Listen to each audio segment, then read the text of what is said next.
Hello everyone, welcome to Muskan Cry channel. So आज date है 14th अक्टूबर 2023 और हमारे UPSC and state PCS exam के लिए daily current affairs specially prelims 2024 के लिए। सो बिना किसी देरी के चलिए स्टार्ट करते हैं। Resilient and inclusive supply chain enhancement, जिसका शॉर्ट फॉर्म है राइज इनिशिएटिव।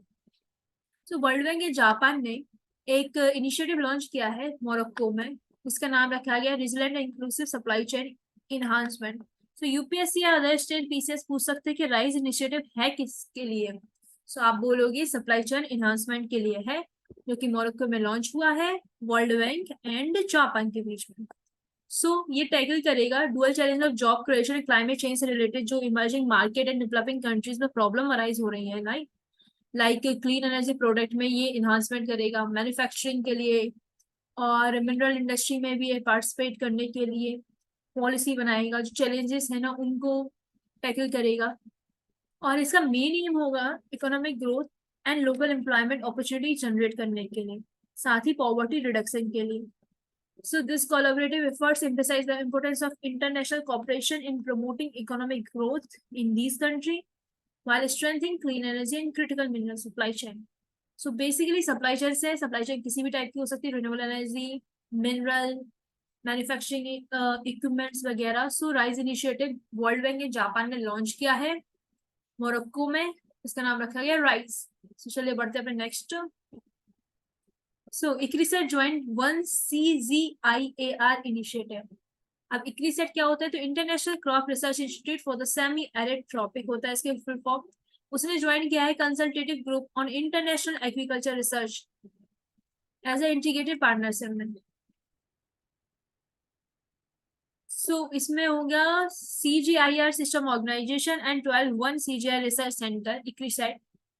और CGIAR का फुल स्टेबलाइजमेंट हुई थी 1971 में, और एक publicly funded agri food system के लिए काम करता है एज ए रिसर्च सेंटर, जो रूरल पॉवर्टी को रिड्यूस करने में, फूड सिक्योरिटी को बढ़ाने में, improve human health, nutrition, sustainable management and natural resources के लिए।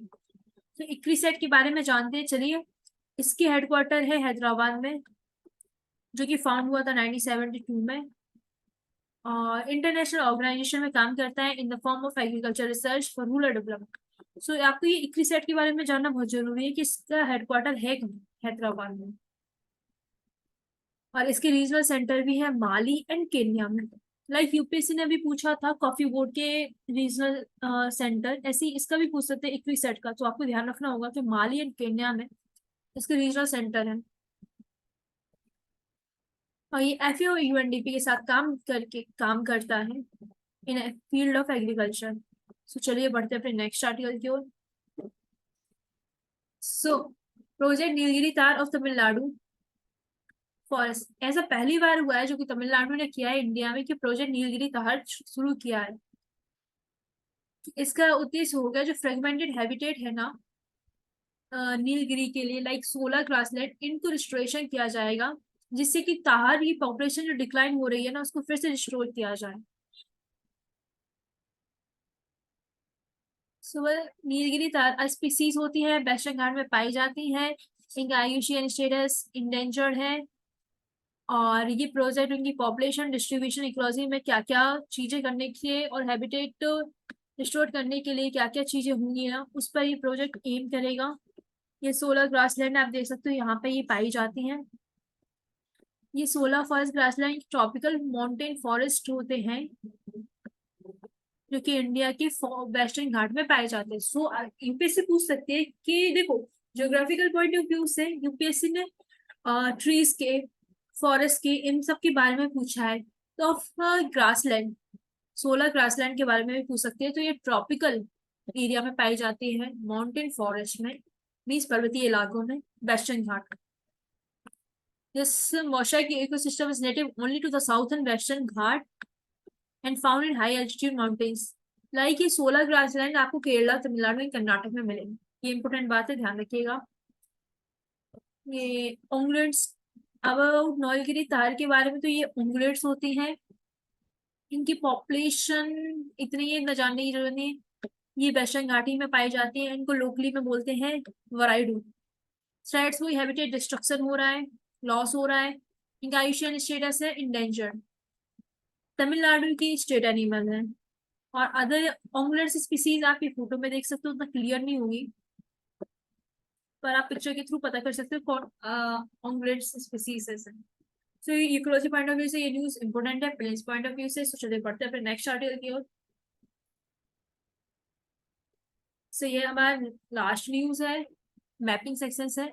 UK Rosebank oil field. So recently UK की गवर्नमेंट ने रोजबैंक ऑयल फील्ड में मिनरल एक्सप्लोरेशन, ऑयल एक्सप्लोरेशन की मंजूरी दे दी है, जो कि वहां की इकोलॉजिकल एक्टिविस्ट को अच्छी नहीं लगी और उन्होंने गवर्नमेंट को क्रिटिसाइज किया है। अब रोज बैंक ऑयल फील्ड है कहाँ? रोज बैंक रोज बैंक ऑयल फील्ड हमारे नॉर्थ सी में है, और ये सेटलैंड आइसलैंड है, इसके नॉर्थ वेस्ट एरिया में है। यहाँ पर स्कॉटलैंड है। और वहाँ के जो इकोलॉजिकल एक्टिविस्ट हैं वो भी ये बोल रहे हैं कि 2050 तक नेट जीरो कार्बन एमिशन की बात जो यूके कर रहा है वो कैसे फुलफिल होगी। सो रोज बैंक ऑयल फील्ड है सीलैंड आइसलैंड के नॉर्थ वेस्ट में, अनकैप्ड रिजर्व है in the field of oil. और ये अगर हो गया एक्सप्लोर तो 8% of UV total oil production में मदद करेगा। नॉर्थ सी के बारे में थोड़ा सा जान लेते हैं कि ग्रेट ब्रिटेन में होता है। ये North Sea Great Britain, Denmark, Norway, Germany, Netherlands, Belgium, France से मिलकर बाउंड्री शेयर करता है नॉर्थ सी। और ये अटलांटिक ओशन को इंग्लिश चैनल से जोड़ता है। Atlantic Ocean through the English Channel in the south and Norwegian sea in the north. ये फोटो में आप देख सकते हो। तो अगर आपको क्रिस्प डेली करंट अफेयर्स की डोज अच्छी लगी हो तो चैनल को प्लीज प्लीज सब्सक्राइब कीजिएगा, लाइक कीजिएगा, शेयर कीजिएगा। एज एन यूपीएससी एस्पिरेंट्स मैं अपने साथ लोगों का भी भला करना चाहती हूँ। सो प्लीज सब्सक्राइब कीजिएगा, चैनल लाइक कीजिएगा। आप कोई सजेशन एडवाइस हो प्लीज कमेंट सेक्शन में बोलिएगा। I need your support. So please bye bye, thank you.